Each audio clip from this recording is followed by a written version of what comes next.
বিজনীতে বিজেপির স্থানীয় প্রার্থী বনাম বাইরের প্রার্থী দেওয়াকে কেন্দ্র করে দলীয় কর্মীদের মধ্যে ক্ষোভের বহিঃপ্রকাশ দেখা গেছে।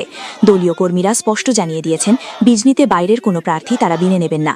তাদের বক্তব্য, বিজনীর যে কোনো স্থানীয় প্রার্থী দিলে তাদের কোনো আপত্তি নেই, কিন্তু বিজনীর বাইরের কাউকে প্রার্থী করা হলে তা কোনোভাবেই গ্রহণযোগ্য হবে না।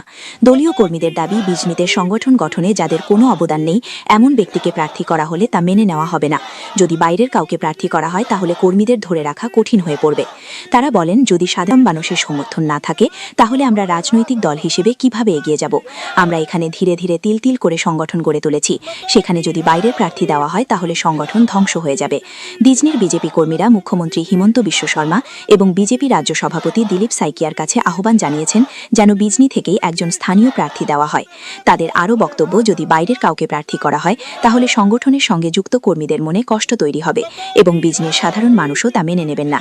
এই বিষয়ে আজ বিজনীতে বিজেপি সবাইঝাড় মণ্ডল কার্যালয়ে কেন্দ্রীয় প্রতিমন্ত্রী তথা কোকরাঝাড় লোকসভা আসনের প্ৰভাৰী তাওখান সাহু উপস্থিত থাকাকালীন দলীয় কৰ্মীৰা এই দাবী উত্থাপন কৰেন। এইটো তেখেতৰ নিজৰ জায়গাত কি অভিযোগ আছে সেইটো আমি ক'বলৈ নাযাওঁ, কিন্তু আমি একটা কথাই আমি গম পাওঁ যে আমাৰ ইয়াত তেখেতৰ সিমান অৰিহণা নাই।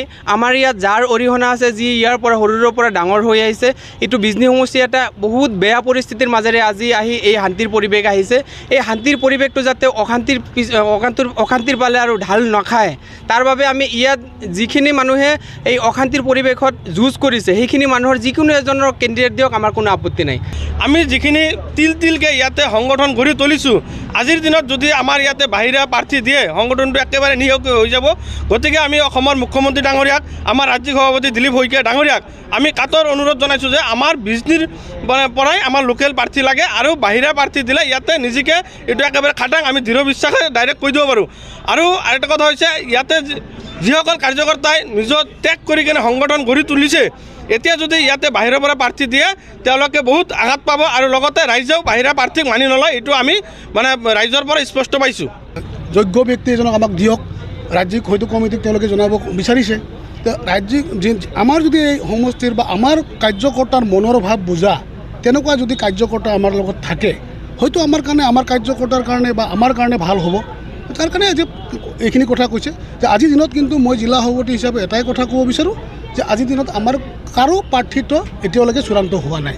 যেতিয়ালৈকে আমাৰ ভাৰতীয় জনতা পাৰ্টীৰ আমাৰ সন্মানীয় মুখ্যমন্ত্ৰী ডাঙৰীয়া আছে, সন্মানীয় ৰাজ্যিক সভাপতি ডাঙৰীয়া আছে, আমাৰ সন্মানীয় প্ৰধানমন্ত্ৰী ডাঙৰীয়া আছে, সন্মানীয় ৰাষ্ট্ৰীয় সভাপতি ডাঙৰীয়া আছে, তেওঁলোকে যেতিয়ালৈকে ঘোষণা নকৰে তেতিয়ালৈকে আমাৰ প্ৰাৰ্থিত্ব কাৰো চূড়ান্ত নহয় বুলি মই কৈছোঁ।